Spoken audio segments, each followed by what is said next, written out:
I got a strange going on out here. Something just killed my dog. Something killed your dog?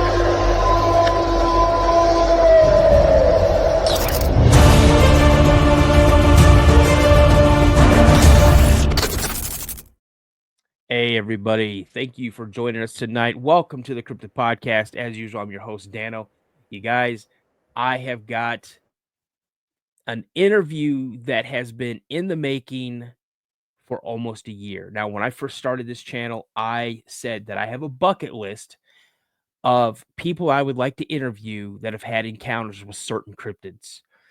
And today's the day, you guys. I am going to bring to you the interview I've been waiting for.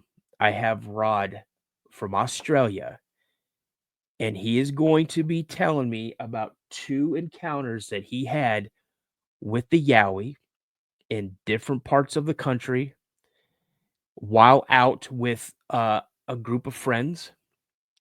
And also, he's going to retell a story of the Bunyip, which is another cryptid in Australia. But before we bring Rod on, I just want to say thank you, everybody, so much for all the support you show the channel. Thank you. We have reached 4,500 subscribers. My goal is 5,000 subscribers by the end of next month. And remember, if you guys have had an encounter and you'd like to come on the show, shoot me an email at thecryptidpodcast72@gmail.com. And also be aware that my friend Josh from Mysteries Unknown, my brother, and we have launched a website. That website is called Mysteries and Cryptids. And the website for Mysteries and Cryptids is www.mysteriesandcryptids.com. There it is, Mysteries and Cryptids, www.mysteriesandcryptids.com. Now, you guys, I can't wait to bring Rod on, so I'm not even going to play around anymore. You guys, welcome Rod to the show. Rod, my buddy, how's it going? Dano, mate, absolutely fantastic. Coming to the end of winter here, almost spring, and well, judging by the weather, spring has sprung. And in the last week, the wife and I managed, and a friend Michelle, we managed to get down to one of my investigation spots, just for a nice evening. Test out the new thermal. Still coming to grips with it, but everything's going real smooth in that department. And but the hairy man didn't turn up, which is all right. But got some really good footage of what we call sugar gliders. So a small possum-like animal that glides from tree to tree. So it wasn't a total waste. Any time in the Australian bush is a good time. Awesome. That's how a lot of us here in the United States feel like when we can get out on the trails or out in the woods or out in the desert or, by the ocean, whatever. When we can get out in nature, man, it's always a good time. Excellent. Well, the start of my let's just give it to you, man. Let's hear it. I'm gonna bring you on solo. That way, you've got the whole show. I'm going to sit here backstage, writing down questions that pop into my head. Excellent, mate. Excellent. All right. Okay. I'm probably like a lot of people. Early on in my childhood or teenage years, the Patterson-Gimlin film. Had no doubt after seeing that these creatures existed. Back in about 1979, I grew up in a town or a city called Toowoomba, and I remember reading in the local paper about a Yowie encounter that occurred roughly, I'd say maybe 80 miles north of Toowoomba, at a little place outside a town called Kilcoy. Two young fellas playing on a creek bed, might have had a 22 rifle, and heard this creature coming down the creek. I believe it absolutely frightened the bejesus out of them, and they put a couple of 22 pellets into it, and off it went. That was probably the first Yowie encounter that I'd read about. Now that area, very interesting. I became a hunter about the age of 13, first rifle, and have been a hunter ever since. And I had the opportunity to hunt up in that area around, close proximity, and never felt any sort of eerie presence, or the bush going quiet or anything like that. Actually, the property we were hunting on, after we introduced ourselves to the property owner, and he welcomed us with open arms. Basically, my first question was, "Have you ever seen a Yowie?" Because he'd lived his entire life up in that district, and he gave a bit of a chuckle, and he said his entire life he'd hunted that entire area and had never experienced anything. And anyway, so I took that as face value, But as I said, hunted that area 10, 15 years, never had an experience. But then, I learnt it came down to location. Probably the area we were hunting around Jimna is basically sort of fringe country for Yowie. You'd have to be very, very lucky. There is reports.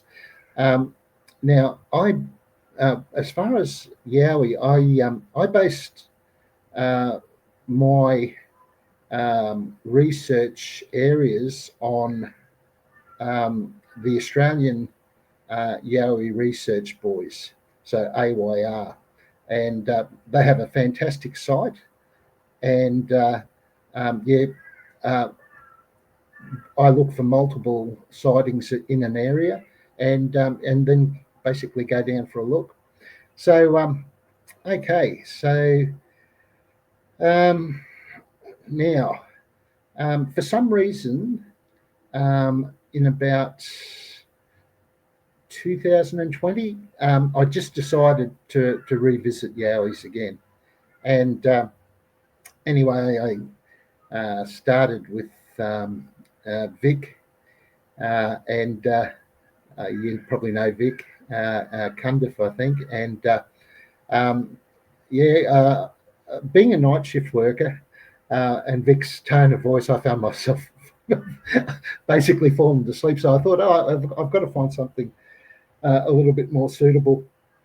Anyway, ended up with Sasquatch Chronicles, and really enjoyed the show with Wes. Became a member, but then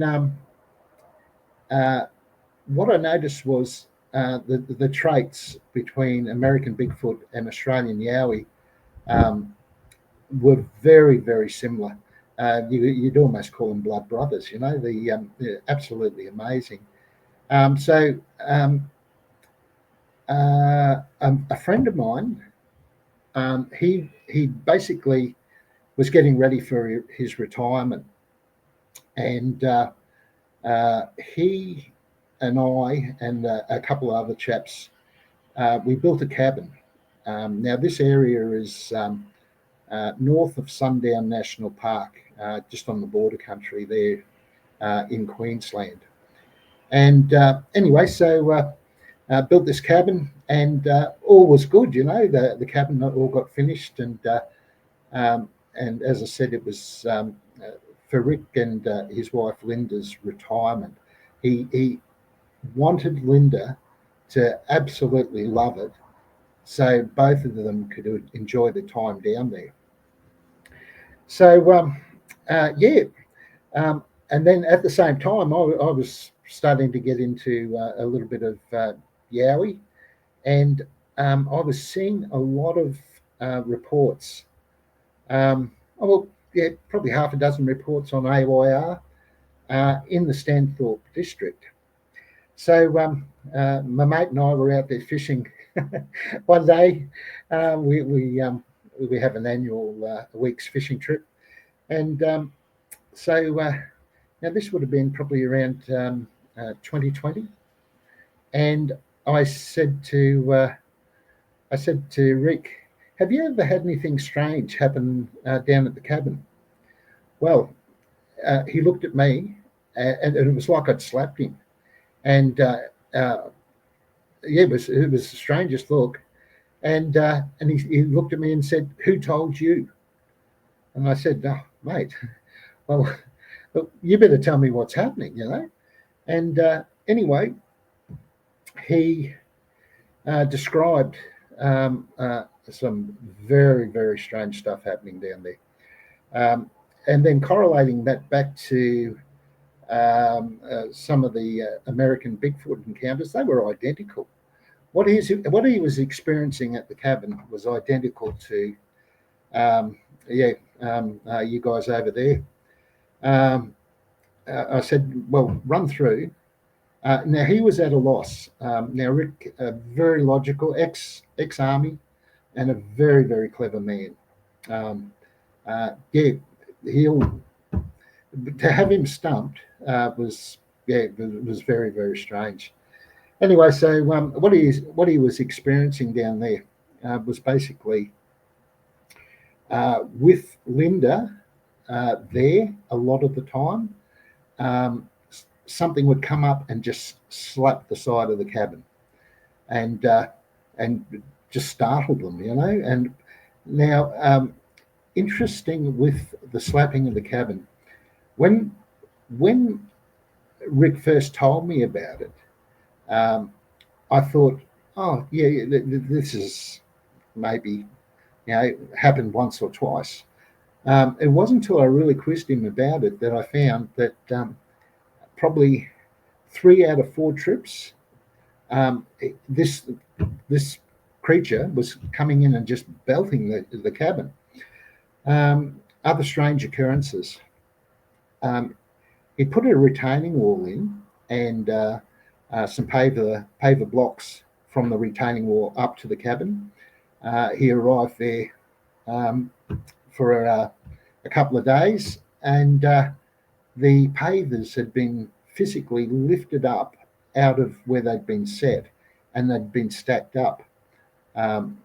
Again, he had no explanation, you know. I've seen the pavers, and you have to have fair strength to get them up, and they were missing, you know, from basically the centre of the path. So they found that very interesting. So Rick's telling me all about this. I'm at work, and at that stage, I must have had commitments, and I just kept saying to Rick, "Look, I'll get down there, mate. I'll get down there." Another strange occurrence was one evening. It's a hunting property, and he is a director. So there is other cabins there as well, but everyone knows when everyone's there, you know, there's sign-in sheets and all the safety stuff. So now Rick, one evening, spotted a large, what they call a wallaroo. It's a very, very solid kangaroo, just basically muscle, you know, and lives in mountainous country. Spotted this, decided to take it, and mainly because, as I said, it's a hunting property. So he's lined it up. This is, you know, a couple of minutes before dark, and nice solid hit. It's taken off downhill to the west, and so Rick's put the rifle away. I'll go and collect the carcass tomorrow morning. So all is good. Gets up in the morning, and the carcass is placed at the back of the cabin. If you're a hunter, you know generally animals will run downhill, not uphill. This creature had run downhill. Oh, sorry, the the wallaroo had run downhill, it had been gifted back. Now there was no blood. There was no drag marks where, if it had clawed its way up to Rick's cabin or whatever. It just looked like it had been picked up and placed at Rick's cabin. Okay, so all this is happening, and I finally get the opportunity to join Rick down there. So it was with much anticipation, I can tell you. Basically we pulled up. I leapt out because there's a fair bit of glass work on the cabin, and I wanted to see if there was any marks or prints or face marks, anything like that on the glass. Anyway, so Rick's getting the gear out of the ute, and I start to walk around the cabin. And then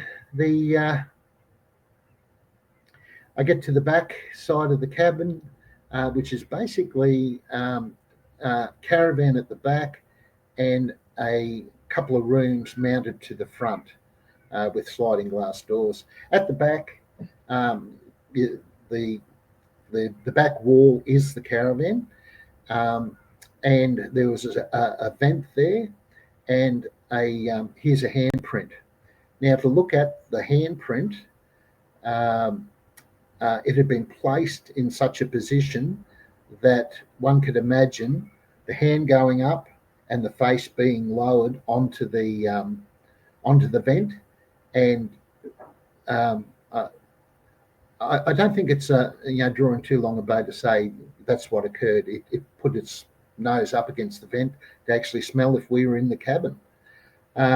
Rick came wandering around, and he had one look at it and basically looked at me and he said, I hope you just did that. And I said, no, this is exactly how I found it. So that was interesting. The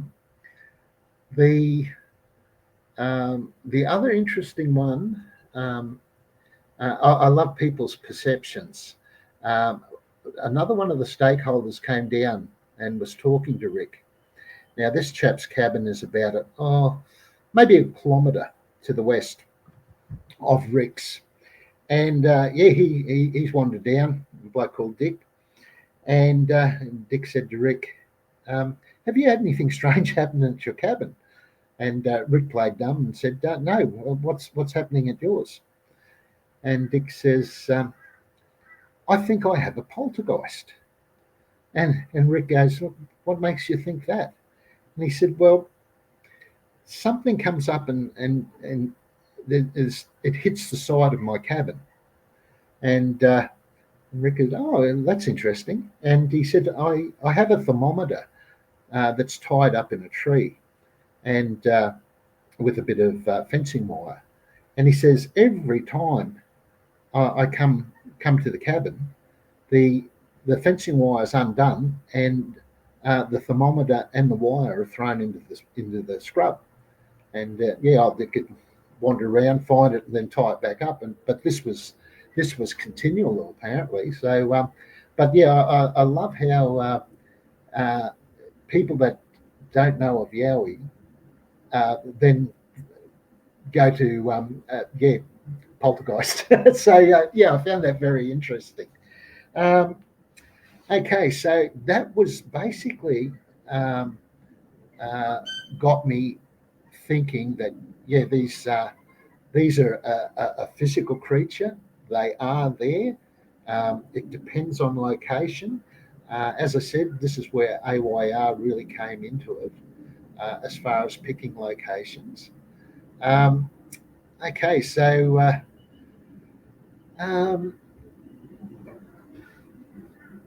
my niece.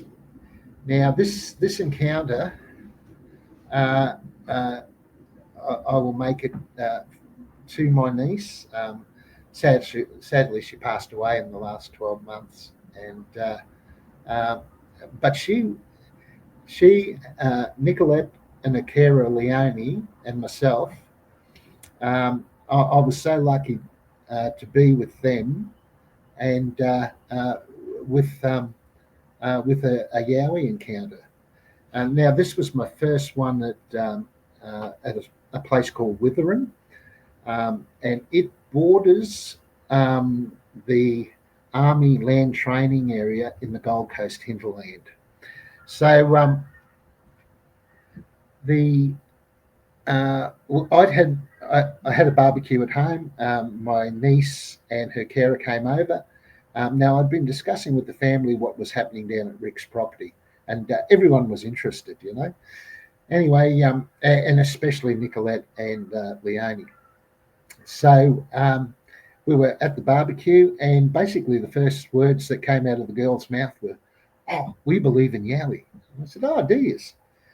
"Oh, yeah. I certainly believe in Yowies." And I said, "Oh, we'll have to go out for a look one day." And Leonie goes, "Well, we've already picked the spot." And I said, "Oh, have you?" I said, "You are really keen." And I said, "Where were you planning?" Now, again, AYR, there was a quite an incredible Yowie sighting at Witherin. Basically, 10-foot tall creature, lost its footing, rolled onto the roadway.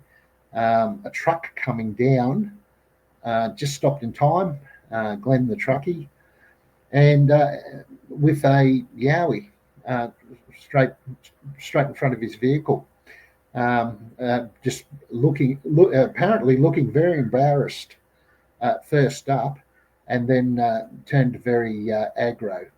It actually, so you can imagine, a dump truck and how high the bonnet is. To give you an idea of the height of the creature, it actually slapped the bonnet. So, massive creature. So, so Leonie and Nicolette had based their location on this chap's encounter. So, I think it might have been very, very early on. We decided, okay, let's go. So on my next days off, away we went. So we got down there. Better planning on my part would have been really good, but we drove the road, and I picked a spot, but it was fairly late in the afternoon. And I thought, this will be good fun at least. So I've got the girls out in the bush, and so I've got a Nissan Patrol wagon, and had the deck chairs in it. So pulled the chairs out. Girls got comfortable. I got comfortable. Well, they took our guns off us, so we now have really good torches. So we settled back into the evening. It got dark, so it might have been maybe 7:30, 7:45 in the evening. And then my niece goes, "Uncle, I've got to go to the toilet." Now, our location was just off the main road, and the area that where we park, if you jump onto Google Earth, have a look at Witherin, follow the Witherin Road south towards Beachmont, and you will see the monastery. We are about maybe 100 meters to the south of the monastery exit. You can see it on Google Earth quite easily. Okay, so Nicolette needs to go to the toilet. So I said, well, I'm going to go behind my patrol, and it was a flat pad. Probably at that stage it might have been 40 foot, we were parked at the back. So the pad itself in front of us, it was flat, and then it was like a terrace, and it dropped off. Depth of the terrace, oh, up against the face of it, closest to us, it might have been 8 to 10 foot. So that gives you a rough idea.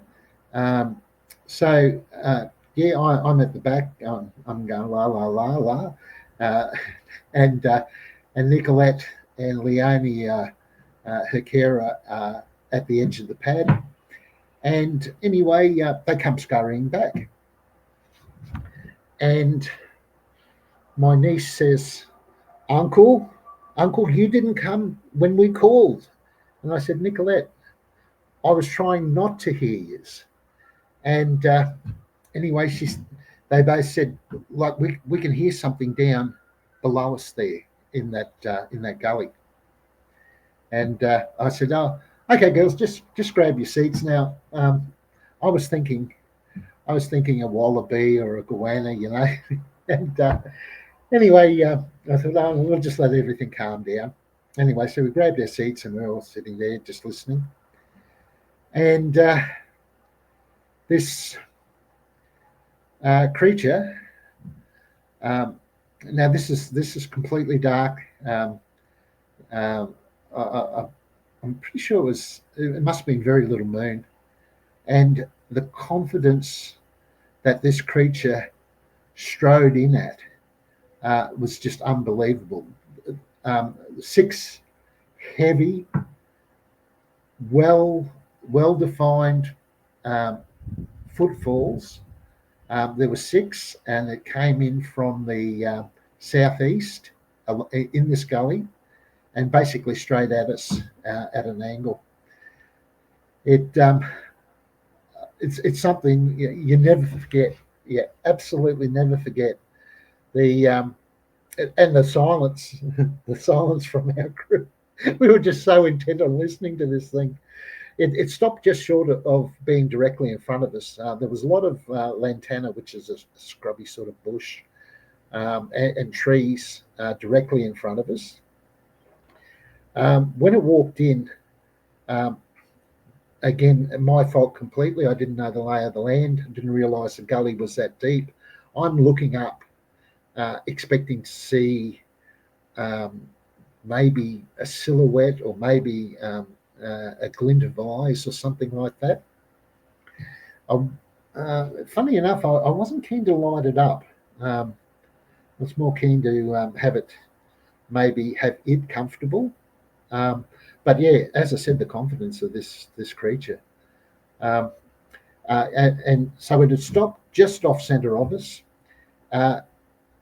It then grabbed this lantana bush and pulled it aside so it could step directly in front of us and beside some trees that were in front of us as well. So I'd say it might have been peeking at us behind the trees. Now, it sat there or stood there for maybe, I'd say a minute, just studying us.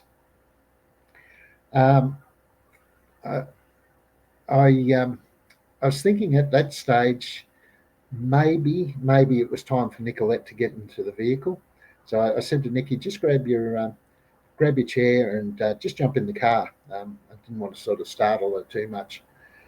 Leonie and Nicolette did what she was told. Leonie and I are sitting there listening to this creature. We never heard any breathing or anything like that, but yeah, the silence was deafening. Whether the bush had gone quiet, I don't know, but or whether it's just a human thing and all your attention and senses are focused on that creature. Yeah, I'd say a minute, maybe a little bit more, and then it strode out. Now, the lay of the land, from where it was standing and observing, that gully ran up And at about maybe 30 metres at the most, the gully sort of flattened out onto the same level as this pad. When the creature moved, seeking that higher ground, it was 7 massive footsteps this time. Again, it was just incredible. Basically, when it did the 7 steps, that was time to go. I said to Leonie, I said, it's going for the higher ground. I'm not comfortable. I said, we're out of here. We threw the chairs in and gone. And so that was my first Yowie encounter at Withering, and basically my first Yowie encounter, having one so close. So you sent me a couple of pictures from that first encounter, and I'm gonna go ahead and show these real quick.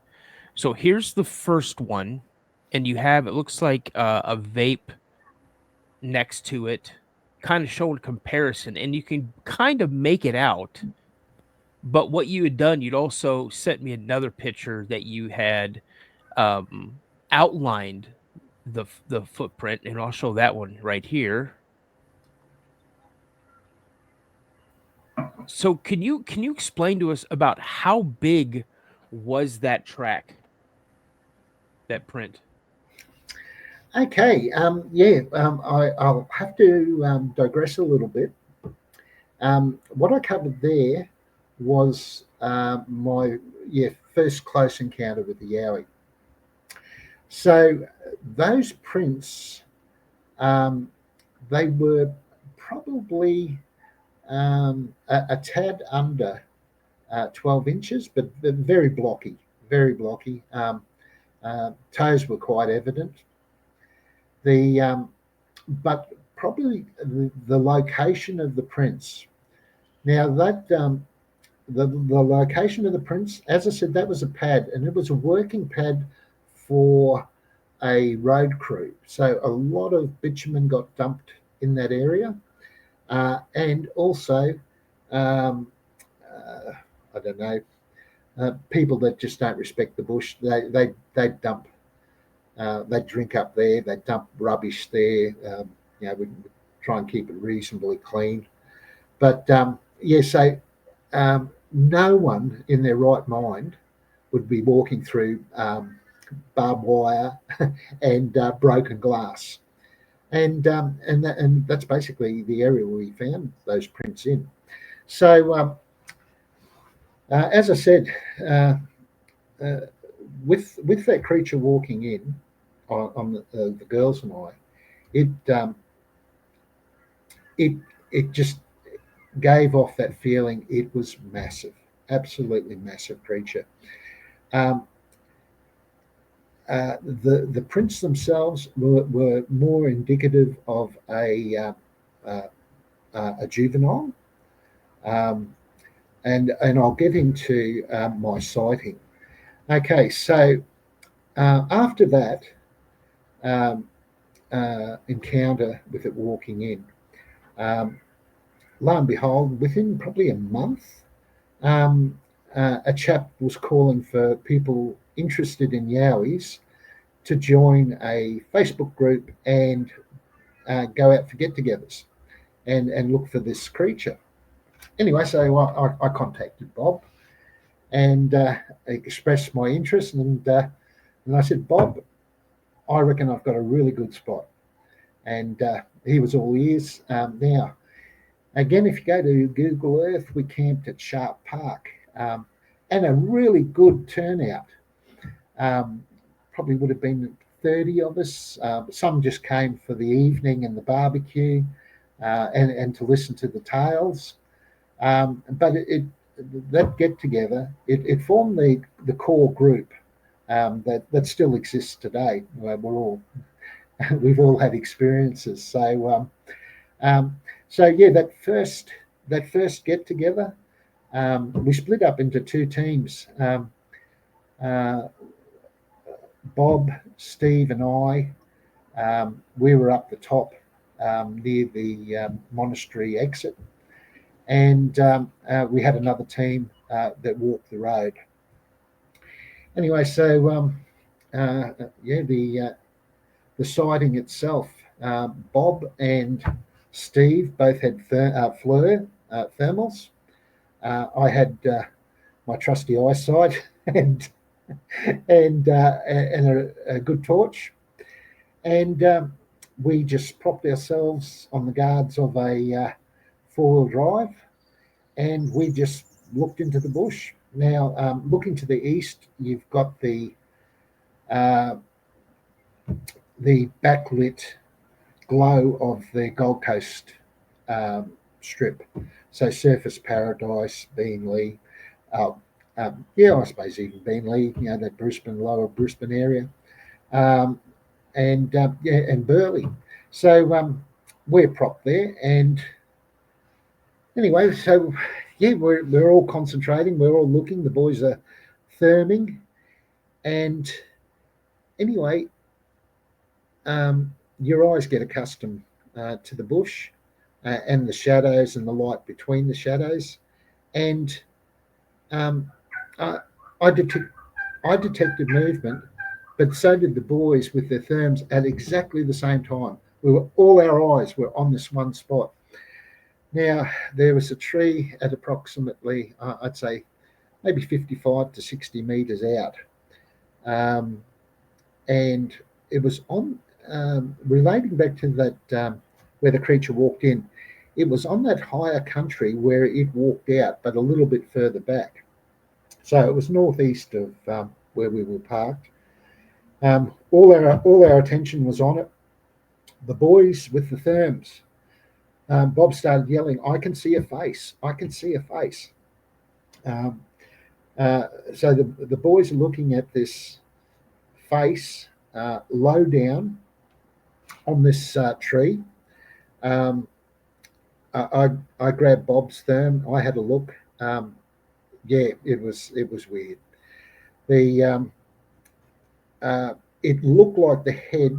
It was more than a peak. It had got its head out. It was very low to the ground. It got its head out and it was looking at us. The tree was fairly substantial. It might have been, I'd say, maybe 20 inches in diameter. So we decided to light it up. So now the therms didn't have video capability.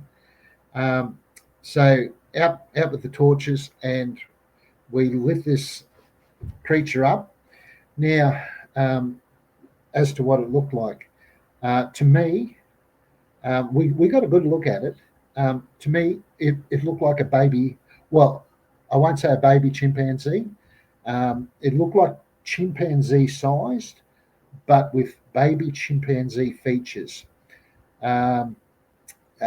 Shortish hair on the top of the skull, going into almost like sideburns, but the cheeks themselves were free of hair, and it still sat there for maybe another 15 seconds looking at us. It was quite incredible. Basically, what we could see was the head. Didn't see too much of the shoulders or anything like that, but definitely, what's a chimpanzee doing in the Australian bush? So, and then it just basically pulled its head back in behind the tree, and that was the end of the sighting. So there was just everyone was over the moon. We'd actually seen a yowie, be it juvenile, very, very young, and with that sighting, and that was just the beginning of the questions. It wasn't the the end of the quest. That's just the beginning of it, it was crazy, absolutely crazy. Okay, so the guys that were walking, they came up, and we discussed what we'd seen, and then we all made our way back down to Sharp Park, which is a run down the mountain. Probably takes about maybe 10 minutes. Okay, from the pad where we saw the creature, I estimate maybe a kilometre, maybe a tad more, maybe 1,100 metres down as we were coming down the mountain. We basically hit a wall of smell. We pulled up. It was basically eye-watering, and so we all pulled up. There was an open area there, and if our thoughts were correct, this juvenile or baby Yowie had to have had either parents with it. I believe when they get absolutely pissed off, they'll emit this odour, a very strange odour. So, as I said, we pulled up and we smelled this odour. We're out with the torches and we're looking. Now, first up, this smell, it changed. So initially, it smelt like roadkill that was in the Australian sun for a week. It was just putrid, absolutely putrid smell. We checked the road.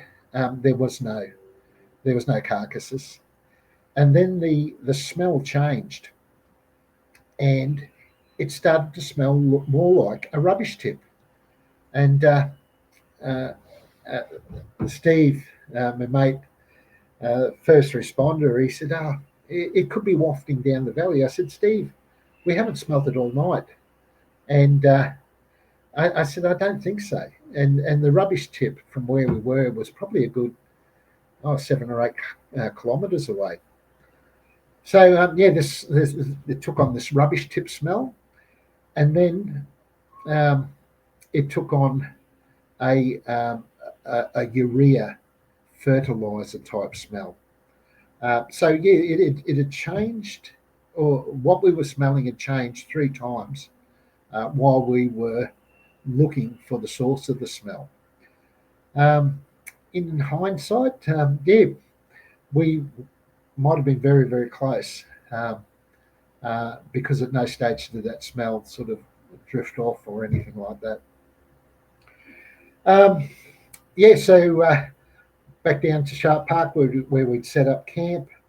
A bit of backslapping and how good is this, and basically that formed our core group. And once you've experienced something like that, for want of a better word, you keeps you coming back for more. So now we get back to those footprints. You could probably either look at it 2 ways. Either female yowies are a little bit smaller than the dominant males. Maybe that was female's footprint, that mum of the juvenile we saw. Or now those prints were found probably 12 months after that juvenile sighting. What is interesting is one of the boys from Australian Yowie research. He lives on that road, and he travels that road when he goes to work.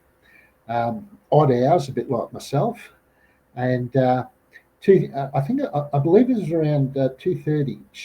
In the morning, Shannon had his encounter. on his motorbike.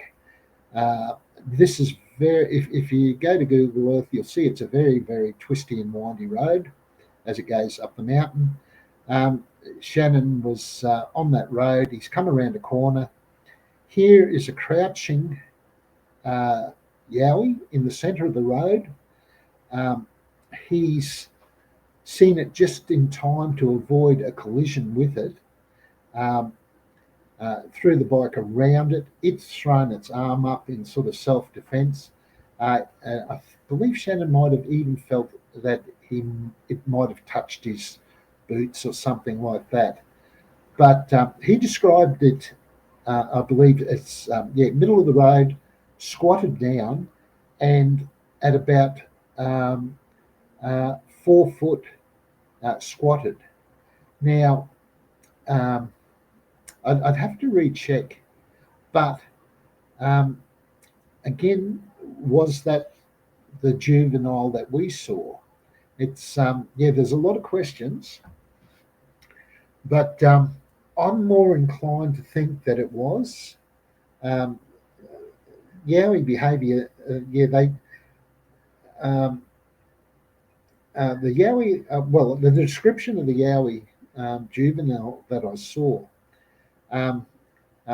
human-like nose, as I said, the hair like a chimpanzee, mutton chop on the side, open cheeks, but the ears, which you don't hear that many people talking about the ears of these creatures.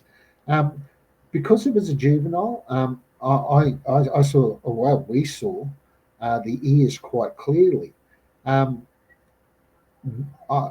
think that the head grows, but the ears don't. So they've got substantial ears, junior, but skull grows, ears don't, hair covers, and that's why the ears aren't that prominent.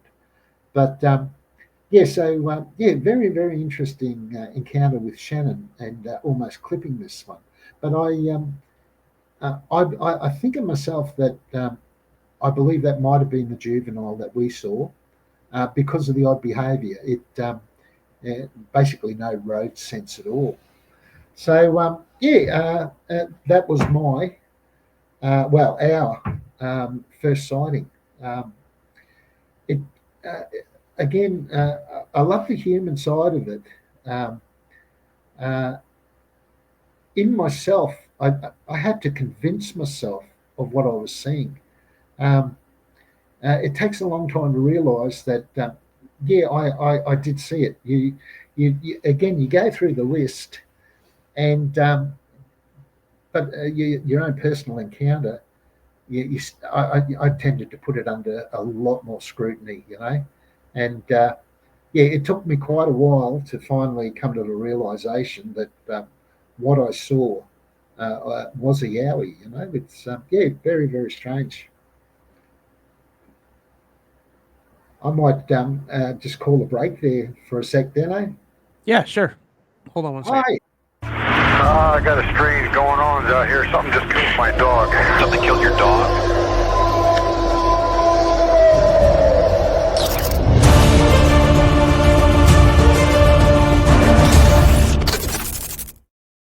Okay, guys, we're back for part 2. Again, this is going to be a pretty cool encounter. As you can see, we've got Rod still on the screen, and I'm still off camera. But we're going to go into another encounter he had roughly 2020, 2021. And this is going to be where his wife had an encounter, yet he was also present. And he sent along some pictures, and what they were able to find and what they took pictures of, you guys just wait until you see them. Rod, go ahead. Okay. Thanks, Dano. And all refreshed, mate. Okay, so as I said, from our first get together at Witherin, we basically formed a core group, and instantly clicked. It's just great people, absolutely great people. And okay, so we were sitting around. So I believe our juvenile sighting was in March, so it all happened very quickly. We had another barbecue get together, and the discussion came up of where would you reliably come across a yowie? And everyone was the same thought. Everyone had been doing research, and it came up the Pilliga. And so the Pilliga is a huge tract of land, probably 3 hours south of the Queensland border into New South Wales. A lot of really cool area, a lot of sightings, a lot of yowie sightings in the area. Mainly by truck drivers passing through. There's a major highway goes through there, and a lot of truck drivers, they will not stop at night.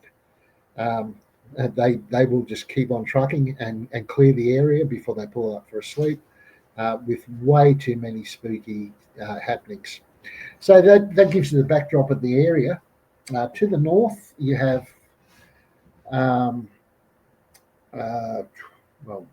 to the south is Coonabarabran, a great yowie encounter down there on AYR, and to the north is Narrabri, with some exceptionally beautiful areas through there, mountainous country. But the Pilliga itself, reasonably flat, some major creek systems.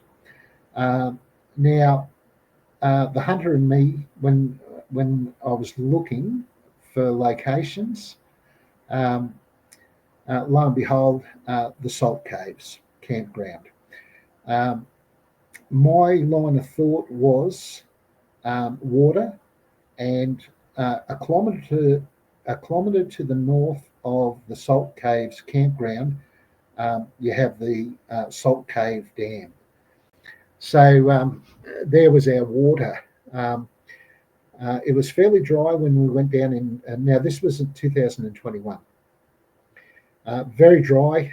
A lot of the creeks were dry, but the dam gave reliable water. And I thought, well, we've got the Salt Caves campground, we've got water.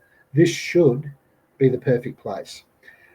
So away we went. We planned for 1 week down there. We ended up with Karen. Now, Karen was very skeptical at this stage. So, but she could have stayed home, but no, she decided she was going to come and see what this yowie was all about, So there was Karen and myself, Steve, the first responder, and Bob. Now Bob worked in the health system, and his girlfriend Pa. So 5 of us. Now, it was decided at any stage, if anyone felt uncomfortable about anything in the camp or anything happening, just say so. And we as a group would leave. So that was decided first up, we didn't want anyone to have a negative experience. So away we went, and all the appropriate vehicle permits and camping permits all in place, and we rolled into the Salt Caves campground, and found a campsite. And it was probably the northernmost campsite. If anyone's interested, you can go on Google Earth. You'll see pictures of the area. There's a massive fire tower there, which we thought would have been useful, because at that stage we only had we still had the 2 therms, Steve and Bob's, but again, no videoing capability. We thought we might be able to utilise that tower when we first spotted it. Oh, wow, how cool is this? Okay, so we set up camp. Now, our Karen and I's camp, we utilised a gazebo and a hub tent that attached to the side of the gazebo. They had all our sleeping gear in there. Eskies and cooking gear under the gazebo. Steve had his four-wheel drive, and he parked maybe 25 feet from the gazebo to the south, and he set up a hoop swag for him to sleep in next to his four-wheel drive. And then Bob and Pa, they hired a camper, and they parked just to the west of the gazebo, just we're a little bit spread out, but not overly spread out. So now Bob was our tech boy, and he had purchased 3 IR cameras and a Starlight camera. Now the Starlight camera, it got hoisted up a tree, and the connecting wires from all cameras ran into a monitor inside the camper. Okay, so a little bit more about the situation. We made a fire pit just to the southwest of the gazebo, probably about maybe 25 feet. And so got all set up, time to get a fire going while we could still see. Now, basically, we checked every bit of ground on our campsite, looking for sticks and small logs or whatever we could, get the fire going. So basically, this becomes very important because we knew every bit of ground around us because it had been checked for sticks and picked up. We knew what was on the ground. So, okay, everyone's sort of quite content. Camp chairs brought out around the fire. Now, another interesting thing with the timing of this trip, it was blood moon with the eclipse. So our timing was really for the weird stuff. So whether that had anything to do with what occurred during that week, I don't know, and I don't think anyone knows. But it certainly added to the atmosphere. Okay, so our first night, we're all around the campfire and just kicking back and enjoying. Now, probably the big problem that I experienced myself, I go into holiday mode. Instead of getting the game face on, I go into holiday mode and just love being there. And probably not concentrating as much as I should. Anyway, so I estimated it was probably maybe 8 o'clock. The sun was fully down. Now, I'll describe what my wife was wearing, and you'll see why shortly. She was dressed all in black. Black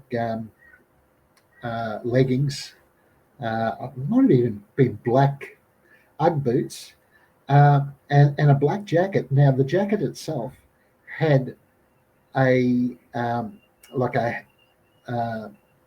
fleece hair type hood, and she had the hood on her, so it was up and with her face exposed because it was still fairly cool.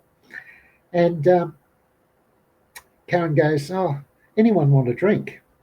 So she basically walked up to the gazebo, popped the esky, and I don't think there was any big drinkers.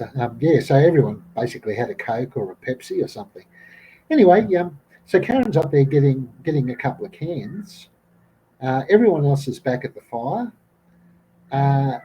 Karen starts yelling, "Come quick, come quick, come quick." And we sort of covered that distance fairly quickly. And Karen is standing there with a half-flat her torch, and she's saying, "I saw it. I saw the creature." Now, her description. Okay, as she popped the esky and had a hand getting a can out, she heard a noise on the bush line about 20, I'd say 20 feet away. There was a single scrubby sort of bush that stood out a little bit from the bush line. This creature, she heard like a rustling noise. She lifted the torch up, basically into the face of the creature. It had swung out, so basically chest, shoulders, head, and one arm exposed, holding onto the tree with the other. It had swung out and was just looking at Karen. Now, Steve stands about 6'2", 6'3". The next morning we had Steve up there in the same position. This creature was 7 foot tall, covered in black hair. From what the area she saw, it ranged from 3 to 4 inches in length. And anyway, that's what Karen had told us. I managed to sneak her away and quizzed her. And I said, Kaz, a lot of people would have been in the fetal position on the ground with what she'd seen. But I said, it doesn't seem to have worried you. I said, are you happy to stay? And she said, oh, yeah, we have to stay. And I said, what? I said, you don't seem upset. And I said, why? And she said, it was the most human-looking face, and it just seemed so curious. And so that was her description, a very, very human-looking face on a 7-foot creature. So, mate, you can only take it on face value of what she'd seen.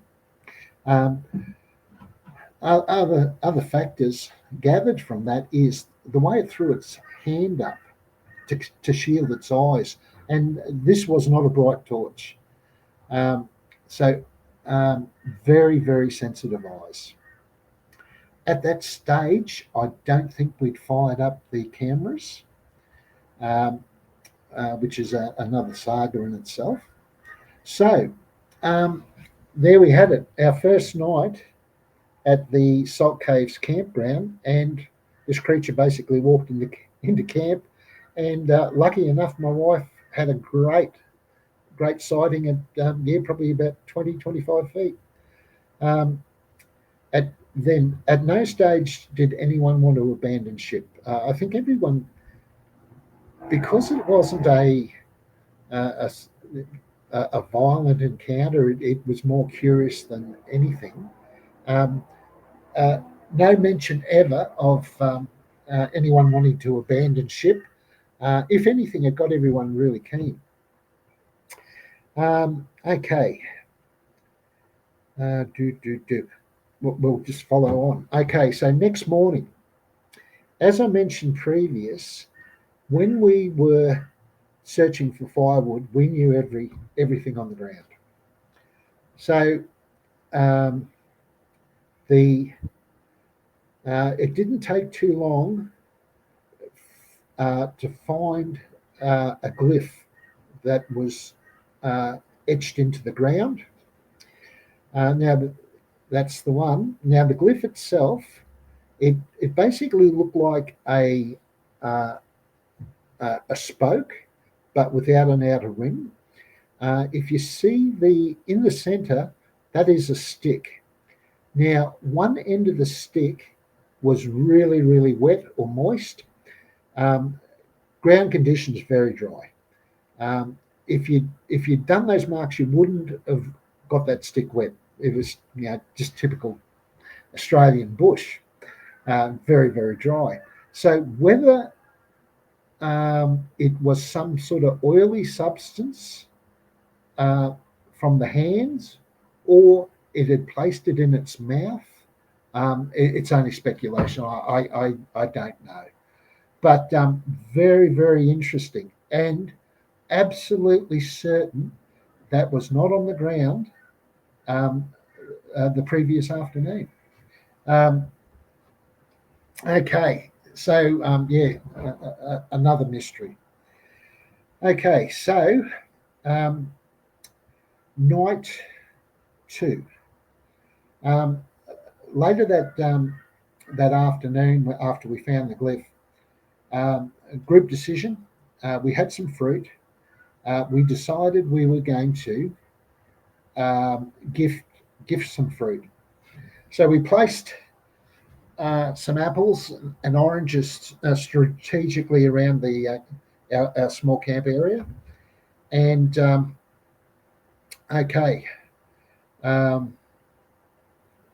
that night, nothing occurred.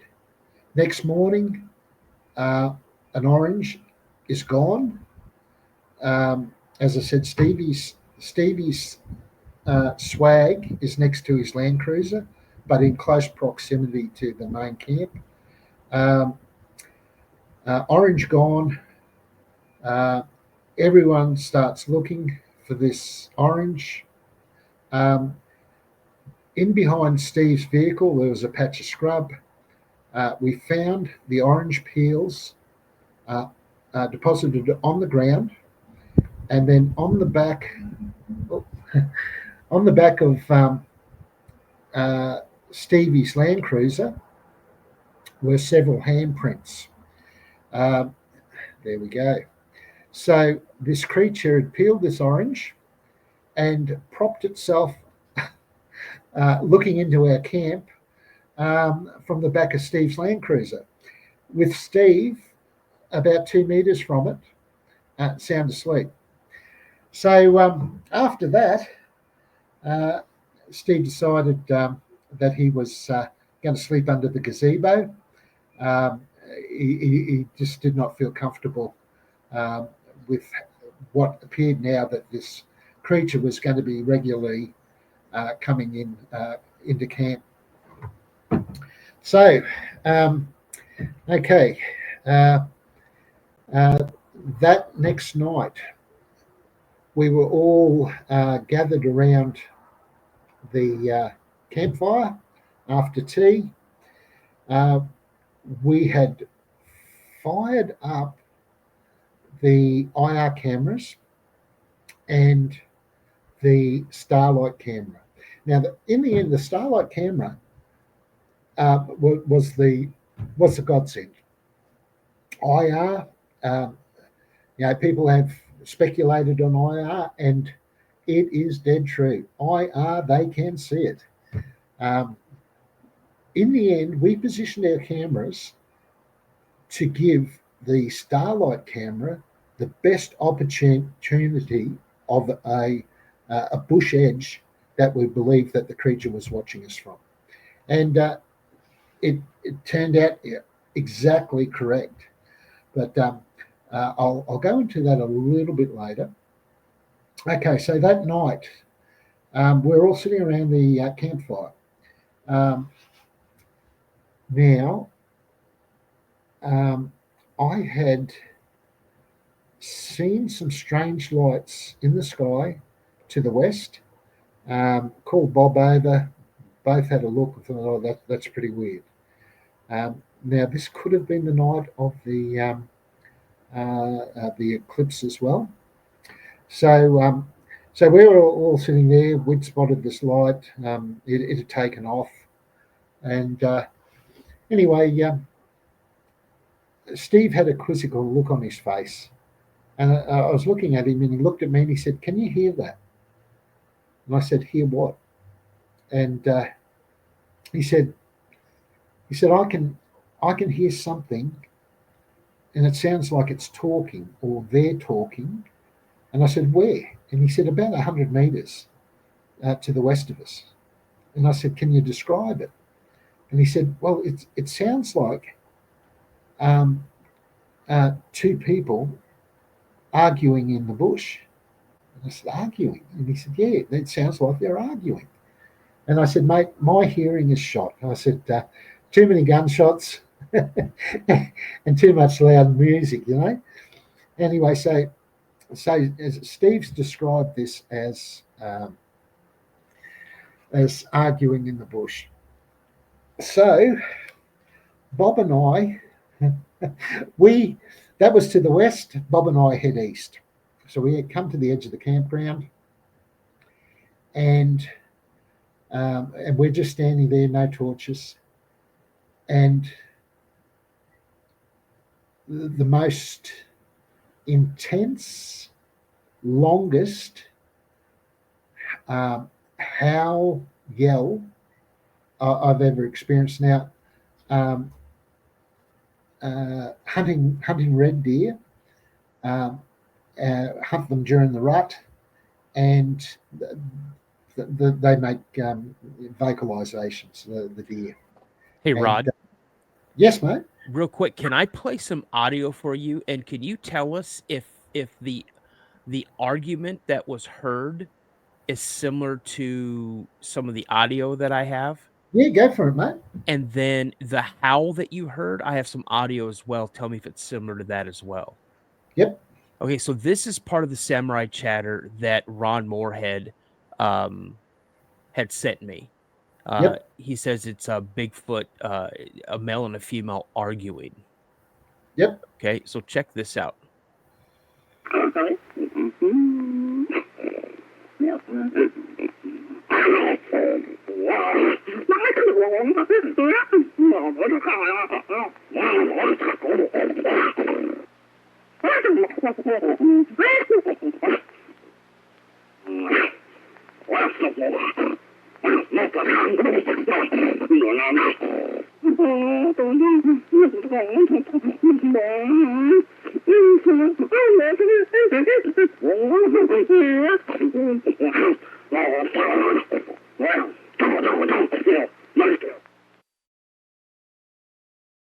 It's interesting. I spoke to Steve last night and went over some of this stuff. Now, the best way Steve described what he heard was like that. It was like two people arguing. It sounded almost digitalized and clipped, which is the best way that Steve said he could describe it. So starting and then just clipped, but a lot of it, and between two of them. I can only go by Steve's description of what he heard. Okay. So yeah, it's interesting. I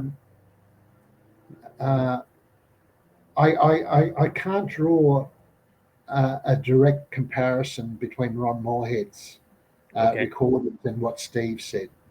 It's interesting, but fire away with some of the yells. Okay, so I have two of them. Yep. And this is from Daryl Adams, who is, he wouldn't say he's famous, but I would say he's famous. Okay. This is with the Owl Moon Lab when he had that property in Oregon. Okay, yes. So here's one.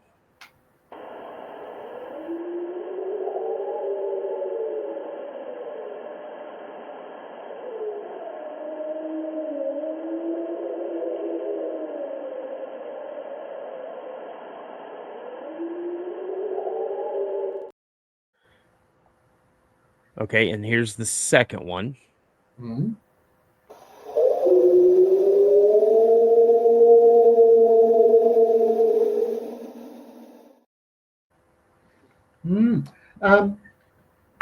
If I was to make a judgment call, what Bob and I heard, same sort of the second one started basically the same, Okay. but ended up a lot higher in pitch, so low to high, and a lot longer than that. Um, if I was to draw a comparison, the lung capacity of a red deer is probably very similar size or just slightly smaller than one of your elk. Okay. So huge lung capacity. What we heard made a red deer call just pale into insignificance. The lung capacity of what we heard was incredible. But as I said, started low and ended high. So it's kind of like what they call a siren call. But not repeated. Right. So it kind of goes, Yes, that's it. Yeah. That's it. That's exactly what we heard. Now, I estimated that was to the east. Just sheer luck that, well, maybe luck that we walked to the east. I estimated it was maybe 350 to 400 yards out into the scrub. So it covered a lot of distance very, very quickly if it was involved with what Steve heard a couple of minutes before to the west of the camp. So, but yeah, just incredible. Bob and I, after it finished, we looked at each other like stunned mullet, and what the heck are we doing this far from camp, mate? We scurried like rats back to the campfire. So yeah, it was very, very interesting. Okay, so now I'm just hoping I don't forget anything really interesting. Okay. Now I'll get on to the our tech side of it. As I said, three IR cameras, all mounted, and the Starlight camera up. Now, what was occurring is we never, because it was Bob basically threw it together untested. We never had the power usage worked out. So what had basically happened, 2:30 in the morning, because we were using solar panels, these cameras would run out of power. The IRs had a little red telltale light on it. 2:30 in the morning, these cameras would power down, and soon as the IR went off, this creature would come into camp. You could hear it shuffling around. People will say footprints. I'll cover that at the end, but number one, the ground wasn't conducive to footprints. Very, very fine powder, basically collapsed in on itself. So we did find one or two, but I don't even think I thought it was worthwhile taking a photo. But it very indistinguishable. Okay, so when we realised that you try and use things to your advantage, so we set the IR cameras up to basically give this creature an alleyway on a bush edge where I think it felt comfortable standing. Anyway, so I believe it was the next night. We were around the campfire. Bob's playing around in the camper, and he said, "Rod, come and have a look at this." So the IR cameras were on, which floodlit the open area, and the Starlight camera was pointed towards a bush edge to the north. I'd say maybe 65, 70 metres was the bush edge, and went to the Starlight camera, and standing in the middle of the monitor was the creature. It felt quite comfortable to stand there. I think at that range, maybe the IR diminishes enough where it's not hurting its eyes, and it was quite comfortable just standing there and watching us. With us not even knowing. If we didn't have the Starlight camera, we wouldn't have even known it was standing there. Very, very spooky to see. Bob's got it on his hard drive somewhere. Bob's since moved to Melbourne a couple of years ago. I made inquiries about it, but I don't know whether something's packed it in or whatever. But to see it in real life on the monitor. Again, we checked it the next day. It appears to be at around that 7 foot. So I would dare say it was the same creature. Okay, so if I was to draw a comparison of what we saw, the Bigfoot on Sasquatch Chronicles logo, that's basically what we saw. But the Starlight camera brought out the eye shine. So these two massive, lightish, blue-tinged eyes at that distance. But no dramas whatsoever seeing the creature standing there. So that was really cool.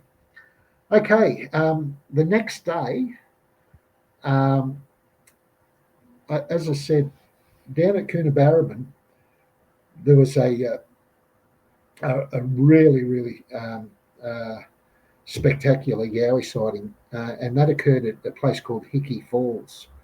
And Bob and Pa were keen to get down there and have a look at this waterfall and where this Yowie encounter happened down there. And anyway, and Steve and Karen, they wanted to resupply, so that left me in camp by myself. Okay, so they'd all taken off. I'm in camp by myself, and this was fairly early. This might have been 9 o'clock in the morning. The campgrounds had a day use area, so pit toilets, might have even been shower there, maybe. It might have been a shower, and the salt caves themselves, and it was a parking area that people utilised the bird watching. The track from the day use area down to the salt caves dam ran directly behind our camp. And it was only a trail. It's not a designated path or anything. Just a trail, like a game trail. So I heard a car door close, and a couple of minutes later, I see these heads bobbing through the scrub, and they've got binoculars around their necks, and obviously they're bird watchers, and they're heading to the salt cave dam. Anyway, so I thought, I'll catch up with them when they come back. Anyway, a couple of hours later, I could hear some noise in the scrub, and I see these heads bobbing along. Anyway, I yelled out to them. I said, "You guys want a cup of tea?" And oh, that'd be great. You know, the heads come up and they come in off the track into the back of our camp. And anyway, had a cup of tea and and a nice old couple, you know. And I said, "Oh, where are you guys staying?" And they said, "Oh, we're down at the Sculptures in the Scrub campground, which is about 35 k's to the south of where we were." Anyway, I said, "So obviously you guys are bird watchers." "Oh yeah, love our bird watching, you know." And I said, "Oh, how's everything up at the Sculptures in the Scrub?" And they said, "Oh, yeah, it must be just the time of year, you know. There's not much around at all." And anyway, the old fellow looked at me and he said, "And what are you guys up to?" And I said, "Oh, we're chasing yowies." And anyway, he got a smirk on his face, and his wife basically elbowed him and said, "Well, you explain what we heard the other night." And I said, "Oh," I said, "What? Well, that's interesting. What did you guys hear the other night?" And she turned and looked at me and she said, "It sounded like two people arguing in the scrub." And I went, "Oh, that's very interesting." So, yeah, we parted company, but she had described to the letter exactly how Steve had described what he heard at our camp: two people arguing in the scrub. So, yeah, has to be more than a coincidence. As I said, 35 kilometres roughly from Sculptures in the Scrub to the Salt Caves campground. Mate, if you've got something that's you've got a 6 to 7 foot stride, it does not take long at all to cover that distance. As I said, keen deer hunter. I was involved in a deer research project at Crestbrook Dam near Toowoomba. Now, those red deer there, at the height of the rut, the males, or the males is a bit easy way. They'll cover 20 k's in a night, and that's a deer. That's a deer step. So you can imagine what a yowie could cover in a night. Other interesting things was the total lack of wildlife in the area. On the drive in, probably maybe 4 or 5 k's from our Salt Caves campground, we saw two emus. For the week there, that was basically the total wildlife that we saw. No kangaroos, no other marsupials, no reptiles, nothing. I'm used to, that Western Darling Downs area where you're seeing animals all the time. Not there. Whether animals were aware that yowie were in the area hunting, I don't know. But again, very, very interesting. Okay, so it's now getting towards the end of our trip. I had the misfortune of developing a kidney stone. So it was good to have Stevie there, and met the ambulance halfway on the highway, and into Narrabri for the night. Came back, which was good. Kidney stones are interesting, and got back one night in Narrabri hospital. Come back, and I felt all right. I felt like I was on top of things. Then that night after I got back, so it's basically coming towards the end of our trip, and Karen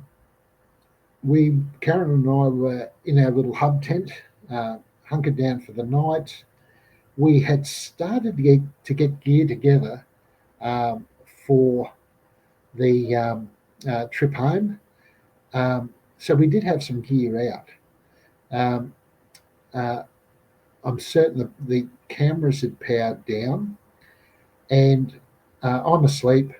Now Karen has a sinus problem, so she elbowed me, and she goes, "It's right outside our tent," and I'm on full alert. So we've got basically a sheet hanging between us and this creature. I could hear it. I could hear it picking up bits of gear and shuffling around. The thing that woke Karen and really got to me was the smell. Now, the smell itself I'll describe. It smelt like a shearer who hadn't showered for 3 months, and just eye-watering body odor. It was that was the best description. Nothing fecal about it. That you couldn't get that smell, that fecal matter or anything, but just this eye-watering sweat smell. It just puttered around, and obviously you could hear Karen and I talking. Bob's pretty gung ho. He said,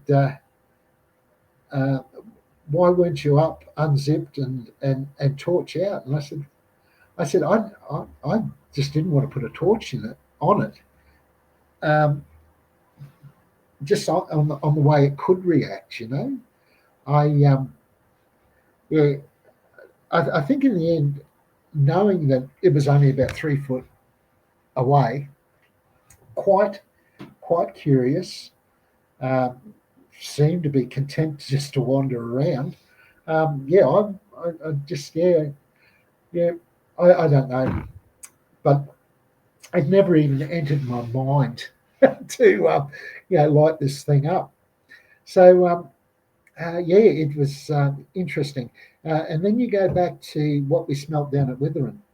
So I think when they're content, they're just their natural smell is their natural smell. When they disturbed or aggravated, I honestly believe there's a gland that they can release this rotten carcass, bloody rubbish tip, come fertilizer smell. And I think it's some sort of warning smell. Very interesting. Now I'm just trying to review. Okay. Can you briefly talk about the Bunyip encounter? Oh, okay. Yeah. Well, I'll just finish off our last days there. Okay, so basically that was it. We packed up camp, and we do what we call an emu pick, which is everyone spreads out, everyone looking down, and any rubbish on the ground is picked up and put into a bag. So we leave the place the way we find it, as pristine as you can. Anyway, so we've done this, and I'm the last one back to the vehicle, and I'm just casting my eyes over the campsite, and then it hit me like a rock. What was occurring, and probably for the lack of footprints, this creature had utilised every small bush, every tuft of grass, every log in our campsite to conceal its footprint. It had flattened our entire campsite. it was incredible. That they are not that as Karen said, it was so human. The intelligence of these creatures, they're on par with us. I really believe that, or just a half a step back at the most. But to utilise its natural environment and step on it rather than leave a footprint, and it was incredible, absolutely incredible. It had flattened the whole campsite. So so we packed up, headed back, and I caught up with Leonie, Nicolette's carer, and she said, "Oh, I spoke with an Aboriginal elder from the Pilliga area." And I said, "Oh, did you?" And I said, "That would have been a great conversation." And she said, "It was incredible." And she said, "I so wish that I could have come down with you." And I said, "Oh, well, mate, you'll get an opportunity, you know." Anyway, I said, what did he tell you? And he said the first one related to Yowies. So this was back in the 50s, 60s, and at the height of a drought. So basically huge fire dangers, no water or very, very little water. And there was an Aboriginal woman and 5 children that lived in the Pilliga. Husband was away working, but the family lived in the Pilliga. Now, what she said was that she had 6 children, but she had to give one back. When pressed, what had happened was a Yowie had basically walked up to this small farm and handed over a baby Yowie for the Aboriginal woman to look after. And when the rains finally came and the seasons come good, it came back and got its baby back. So this Aboriginal woman raised a baby Yowie. So absolutely incredible. So I had 6 children, but I had to give one back. So unbelievable Yowie story. And the other one was relayed again from the same Aboriginal person down at the Pilliga. Young male, spent a lot of time in the Aboriginal, spent a lot of time in the Pilliga. He was out after some bush tucker, and he'd worked his way into a creek system when there was water in it. He basically, stealth mode hunting, and he came up onto this waterway, and he stepped around a bush, and at about, he said, about 100 feet, this creature came out of the water, and it had its back to him, but he could see its profile. And now the Bunyip, a lot of descriptions say it is made up of many animals, and that's exactly how this young Aboriginal man described it. He said head of a seal, black hair, flippers, but other strange animal body parts in it. So, but it absolutely terrified him at 100 feet. It didn't know he was there. He saw this. It just basically decided, no, I'm out of here. He just slipped back into the bush and swore he would never ever return to that same area.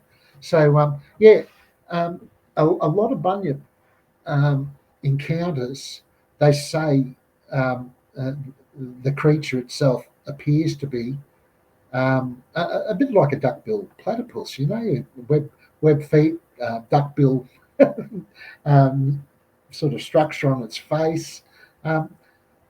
Yes, something similar, but a lot bigger. He said this was quite a big animal. It might have been, as it was moving, it might have been 5.5, 6 foot tall, but absolutely scared the young fella to the point where he said, no, I will never come back into this area again. So, yeah, very, very interesting Bunyip tale there, mate. Rod, I'm going to tell you, I mean, this is a long interview, but I've enjoyed every single minute of it. And I've been writing down questions. Fire away, mate. So let's get on with these questions real quick here. Because I know it's 2 hours. Yes, a little late here, but we're okay. So you had already mentioned that the Patterson Gimlin film, when you saw Patty, that got you interested in, Bigfoot. But how did that correlate to the Yowie? Did you seek to see, hey, are there these type of creatures here in Australia, or did you already know or kind of hear about the Yowie before the Patterson Gimlin film?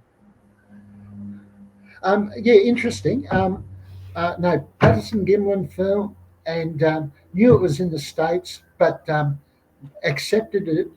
From what I saw, I knew that creature existed in the States. When those 2 young fellas up at Kilcoy shot at that one, and the description they gave, my young mind went, wow, we basically have the same thing in Australia. So that was the basic thought. Yes, we have a Bigfoot type creature here in Australia. Awesome. Now, before your encounter, what was your basic belief about the Yowie? Was it mythical? Was it a legend, or was it a possibility? I could only at that point my mind wasn't made up. It could have been anything. I was certainly looking into a lot of reports. I am firmly entrenched into flesh and blood creature now. I hold no prejudice against anyone who loves the woo. So be it. But yeah, I can only go by what I saw, and Karen's description, and what we experienced at the Pilliga. Is a flesh and blood creature. But as I said, highly intelligent. I don't now. When I decided on that pad off the side of the road there at Withering, there was a lot of roadworks happening on that road, and my first thought was there would be nothing more interesting to a Yowie than to sit back 100 metres in the scrub, and this scrub, it's rainforest. You go 6 foot into it, you're hidden. But I thought to myself, if these creatures have any semblance of curiosity about us, they would love to sit there and watch a road crew and machinery in operation. And that's what I based that area around that pad. This is perfect. If these creatures are curious, this is where we might come across one. And sure enough, our first trip there, and something massive steps in for a look at us. It was just incredible, absolutely incredible. So as I said, the correlation between Yowie behaviour and Bigfoot behaviour, it is one and the same, absolutely one and the same. Tree knocks. I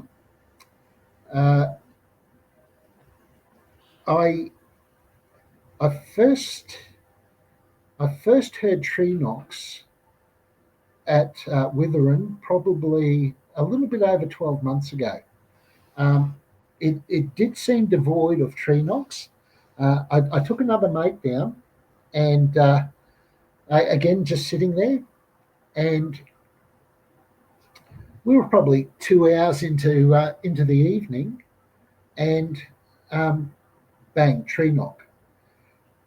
And then another one, a little bit estimated, maybe 100 metres out into the rainforest.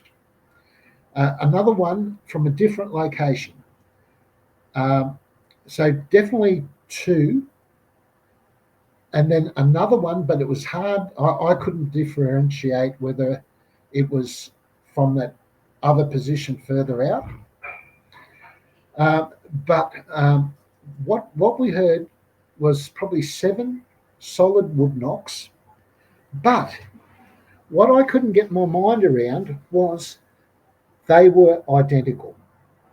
Okay. The same noise. Now, to my line of thinking, you can't have the same noise, because from 2 different locations, and they sounded identical. If you pick up a piece of timber and strike a tree, yes, you're going to get a noise. You can't get that same noise 100 metres away unless you've got the same bat and the same tree or type of tree. So I'm down there. I am more inclined to think they are using body percussion, whether it be 2 hands together, hand on chest. I don't know if they could form that sort of noise with their mouth, but to me, they're using their body to make this percussion noise. But then that's not to say that they don't use trees, because in the last, probably 12 months, I was down at my mate Rick's property at Stanthorpe, and basically the evening was winding up. Rick was in finishing the washing up. I enjoy his food, so I was out there listening in the bush. And the only way I can describe this wood knock or wood knocking, it actually sounded like a maniacal woodcutter. This started now. The cabins a lot of the cabins are on a ridge. A dirty gully to the south.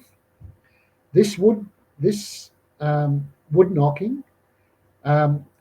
Now I can only speculate on what brought it on.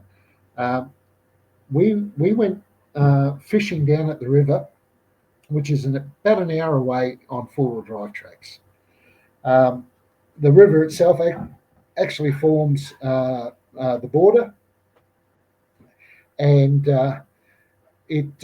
of the national park. So we'd gone in there fishing, did all right, and spent probably 3/4 of the day there. Drove out. Now, it's only speculation, but I believe us driving down to the river and being in that area, I believe this thing might have followed us out and back to the cabin. And to me, it was very aggressive and very, very upset that we were there. As I said, this wood knocking, maniacal woodcutter, it started this on the ridge at about, I'd say maybe 250 metres, and it was just bang, bang, bang, bang, bang, bang, bang, bang. Anyway, my mate hadn't. My mate's lucky actually. He's got hearing aids, so anything that he doesn't really want to get involved in, just It just takes him out. Yeah. Yeah, So- mate. Yeah. so- What you see, what you don't hear, can't hurt you. Right. So let me ask you this. So, did you report your encounter to anybody, like an authority or like anything? Why I haven't? Okay. I have spoken to other groups, Okay. but realistically, no one cares. No one really cares. Okay. So that kind of answers my next question is like, what did your friends or your family say? How did they react when you shared this with them? Mate, with keen interest, as I said, keen enough that they wanted to come out and see what I was experiencing. So my sister and brother-in-law, they've been out heaps of times. As I said before, my niece died. Her and a carer were out with us. I tell the guys at work. I've had guys from work come out, and they've gone back going, "Wow, this is crazy! This is crazy stuff." Okay. I took Scotty from work. He'd had a little bit of a curiosity. He worked with a bloke down south. You look him up, Tim the Yowie man. Scotty worked with him, and one day Tim. So this is down in Canberra. Tim had a Yowie encounter down in Canberra, up in the Brindabellas, and Scott said one day he was at work. The next day, he packed it in and became a full-time Yowie hunter. Okay. Yeah, so obviously he had experienced something. The night I took Scotty to Witherin, again, a bit like that wood knocking with my mate, we were just sitting there, again, probably around the same time. And behind us is a ridge. So you've got where we park, the road, the main road, and then a ridge. This sounded like a bulldozer coming down the ridge. Okay. Open eucalypt forest at the top. Halfway down, it turns to rainforest. It came down from left to right. It sort of propped at the start of the rainforesty stuff. I suspect that it might have seen our vehicle, and then it zigzagged back the other way, hit the road, and continued south. As I said, Scotty was there with dinner plates for eyes, and this thing sounded like a bulldozer coming through the scrub. So yeah, that was another interesting encounter. All right. So let me ask you this. It sounds like you go out but either by yourself or with a group of people often. And so have you noticed any patterns in the Yowie encounters that you've either heard about, you've had yourself, like pretty much across Australia?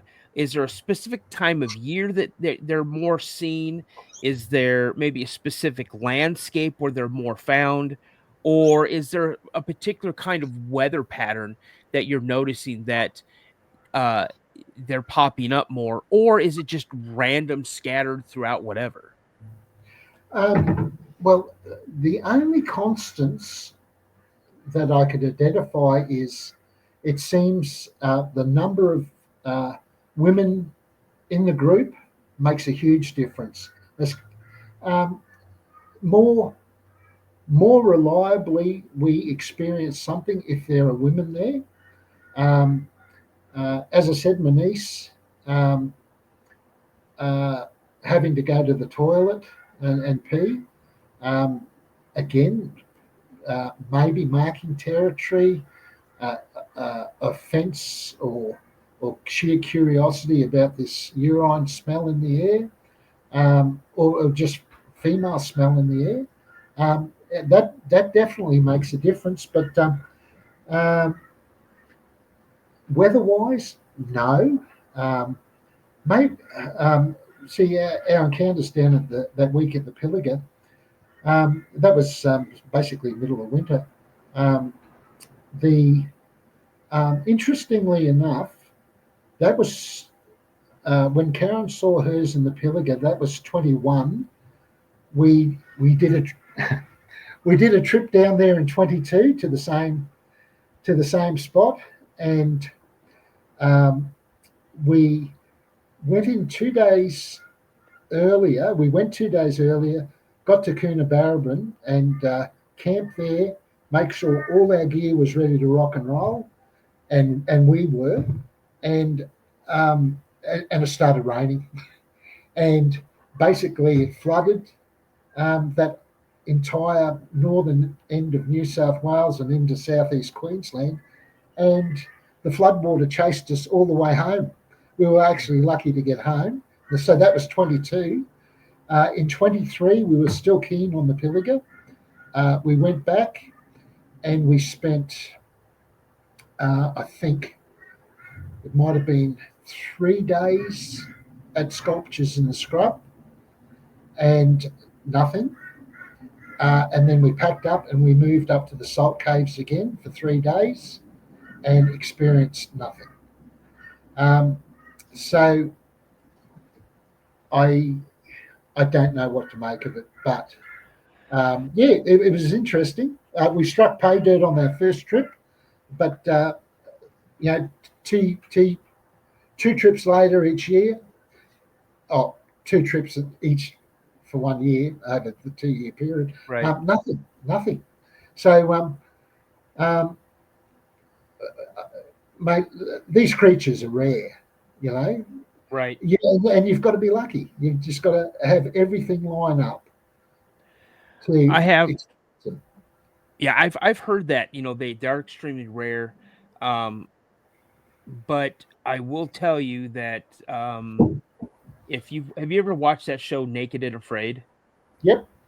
They just had I don't know how recent the episode is, where they found a Yowie nest, but the producer, they came back and talked about it, and then the cameraman must have got a hold of the producer. The producer comes out and he's like, "Hey, you guys need to stay away from that area because it's a very rare endangered bush, like what they call it, like a bush ape or something like that." And the guy goes, "Oh, you mean like Bigfoot, like Sasquatch?" And the producer was just dumbfounded. He's like, yeah, So I mean, it's funny. You got people right there who are just they're acknowledging the fact that it's real and that it's out there, and that probably somebody called somebody within, like, I don't know what your interior of agriculture or whatever you guys have, like we have the DNR, Department of Natural Resources, that oversee a lot of stuff, like the Department of Interior as well. But I have 3 questions left for you. Let's see here. Do you think that the Yowie try to avoid humans deliberately, or do you think that your encounters and other encounters suggest a curiosity? Oh, definitely curiosity. Definitely. It boils down to what people are aware of. You could be having a Yowie encounter, but unless you know, you're going to dismiss it. I think I've got a poltergeist.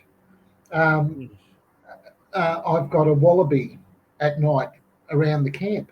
Unless you know what you're listening for, there's a lot of things in the bush that can do something similar. But the number one, there's nothing in the bush that can throw pebbles and seed pods. They just don't exist, You're not going to find Skippy the bush kangaroo throwing rocks at you, No. So that's interesting. But no, I feel that absolutely curiosity driven. Perfect. Absolutely. If you had another encounter today, how would you approach it differently compared to your first one?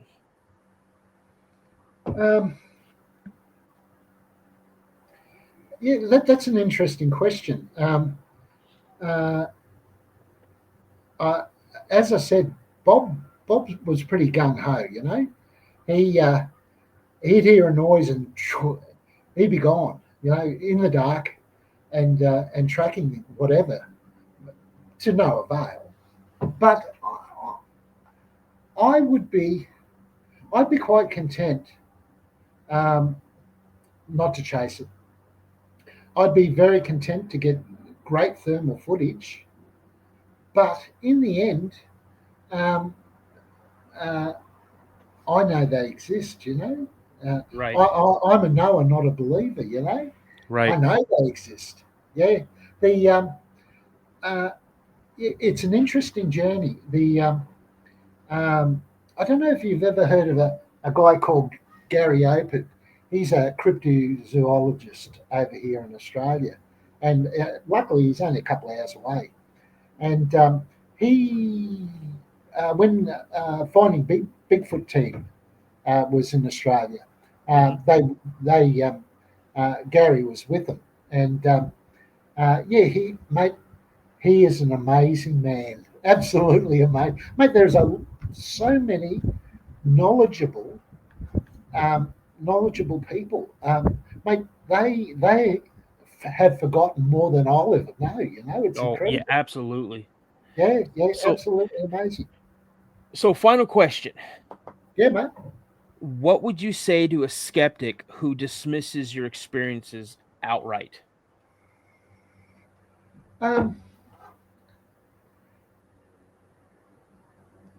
Honestly, I have never experienced that. I have never experienced a skeptic that said, "Ha, they don't exist." I've never. Yeah, mainly, as I said, I'm a vampire. I work with vampires. Yeah. We're all night and night shift people. Um, yeah, I have never had anyone come up to me and say, "You're crazy," or "You're on drugs," or "You've got a problem." Mate, I think over here everyone is fairly well willing to accept or believe that there could be something out there. It doesn't take more than a half-hour drive, and you're in the middle of nowhere. Yeah. You're just not going to see people. I think people over here in Australia are a lot more willing. There was a very, very famous case in the 70s where a young fella at high school, they went to a camp, well-run camp, and they saw a creature down there in the Gold Coast hinterland. Mm-hmm. And this chap's name was Bill O'Chee, and he actually became a politician. He was in the Senate. Really? You can look this up, and he came out and said, as a politician, "I know what I saw. These creatures exist."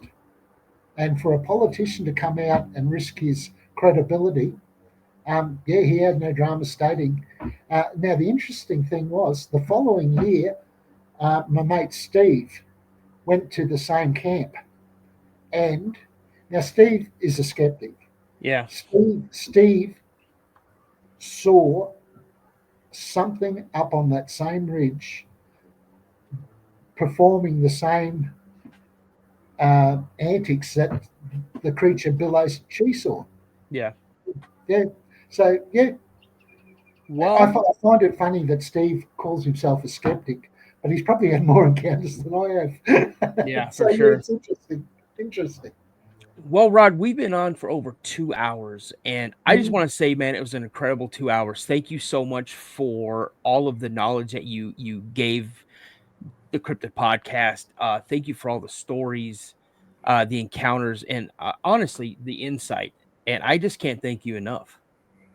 But if anyone has any questions, go via you, and I'll do my best Cool. to answer them. But as I said, I tried to be as accurate as I could with where their sightings occurred, so people can look it up and have a look at the country. Mate, if they're Aussies, they can form their own plan of attack as to getting up here. But as I said, it's the human side of it as well. The other, as I said, Gary Ape. And there's another chap at work. Never had a Yowie sighting, but he's written, I think, 4 almost university quality papers on Yowie, and he's never had an encounter. Yeah. So I mean, it's crazy that there's people, and they're not crazy. It's just I find it amazing that someone who's never encountered anything can turn around and write something about it, and when you read it, you're like, "Oh my gosh, this is amazing." Yeah, well, that's exactly what I experienced about a month ago when Gary put me in contact with this chap. I went, "Holy dude, this guy is next level." Yeah, never had an encounter, sure. But what he's producing is amazing. Hey, I will message you again, and with some more information, mate. Yeah, that'd be great. Been exceptional, and all the best to you and your family, mate. Oh, I appreciate that. Same thing to you, man, and your family, and blessings to your whole family. And again, this is, people call it work. I don't. I love doing this. If I could make a living doing this, then I would. I mean, I would love to go to Australia and go and have investigations, with you and your groups, and then go to like South America and check things out, and go all over the United States. I would love to do that, but my regular 9-to-5 doesn't provide that type of funding for that. And again, this is well, mate, check out the exchange rate between the Australian dollar and the US dollar. You might be here before you know it. Yeah, I never know, man. But I'll also look up the AYI. I'll look up them as well. AYR, Australian Yowie Research, run by a bloke called Dean Harrison. And, mate, it is an absolute wealth of knowledge. Yeah, I'm going to definitely check them out. Yeah, check it out, mate. You'll be surprised. All right. Okay, mate. We will be in contact. Absolutely, man. Hey, thank you so much again. Hang out for just a second. I'm going to go ahead and close the show out, and I'll be right back to you. Okay, bud? Been an absolute pleasure, mate. Thank you. Thank you. You guys, how awesome was that? I know it's a little long, but come on now. How many times are you going to get a chance to talk to somebody who's had some absolutely incredible encounters? I mean, think about this. One literally walked out of the bush and stood and looked at him and his niece and his wife for literally a minute and just looked at him and then turn around and walk back into the bush. How many times are you going to go around your campsite, know your campsite throughout the few days that you're there, and then the next day you're going to find a glyph scratched into the ground, or you're going to find handprints on your car? I mean, come on, guys. I am sorry I went a little long with this one, but you know what? I loved it. I enjoyed it. I hope you guys enjoyed it. Remember, if you guys have had an encounter, you'd like to come on the show, please send me an email at thecryptidpodcast72@gmail.com. Again, that's thecryptidpodcast72@gmail.com. And remember, Josh Smith from Mysteries Unknown and myself, Josh is my brother from another mother. We started our website. The website is called, you guys, Mysteries and Cryptids. Go check us out at www.mysteriesandcryptids.com. Again, that's www.mysteriesandcryptids.com. You guys, thank you so much for coming in and hanging out, watching the show. And you guys, stay tuned for some more amazing interviews. As Josh always says, stay prayed up. And as I always like to say, you guys, remember, legend always begins with a sighting. Take care, everybody. I'll talk to you later. I got a strange going on out here. Something just killed my dog. Something killed your dog?